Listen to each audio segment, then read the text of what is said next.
ideas started by Economic Times. Now there a number of ideas were actually related to the mobile space, the mobile application space. You have quite a few good mobile application developers out there who are making path-breaking applications.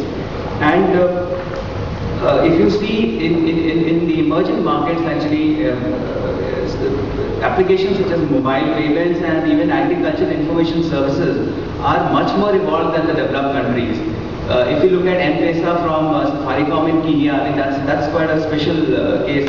It's very interesting that actually ethnic violence led to higher increase of usage of M-commerce and things like that in the South African countries.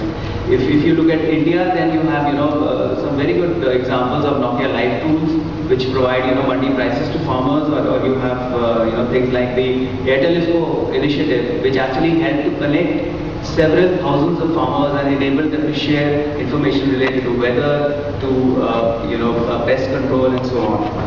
So there are a huge amount of opportunities. There are opportunities related to even advertising. Tomorrow when you call a colleague, you might just hear the Maggie jingle before the person picks up the phone. And then you also have a lot of M2M applications, things like water pump being activated from a distance, giving an alarm when it's somebody tries to steal it, meter reading happening via SMS.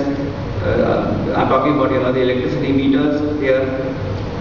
When I think of the threats, then the first threat that comes to my mind is the revenue sharing model. Now our study shows that actually the operators still take a lion's share. They take about 50 to 60% of the revenue. The content aggregators and the technology enablers end up carrying home about 10 to 15%, and the content owners make just about 5 to 10%. Now, why am I bringing this up? There are some key, underlying reasons why this is happening more in emerging markets, especially India, because the content market here is actually very fragmented, it is oversupplied. So what is happening is carriage is actually ruling over content. But if you look at more developed countries such as Europe and Japan, there the services are of a higher order. They are higher value. They are, I'm talking of services like video and data and things like that. So basically, you don't even have so many content suppliers there. So that is not the case there. There actually the VAS provider is actually able to get a much larger share of the revenue. Now, what implication does this have? The implication is that it actually is leading to a vicious cycle.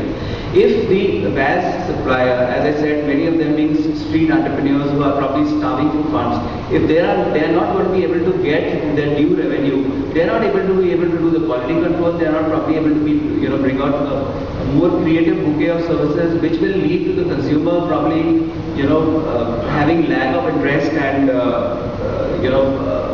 further losing interest and VAS sales going down. So it's ultimately going to be a vicious circle. When I think about the consumption patterns that are different in the emerging markets versus the developed countries, well, I'd just like to know how much time I have. I don't want to take too much time.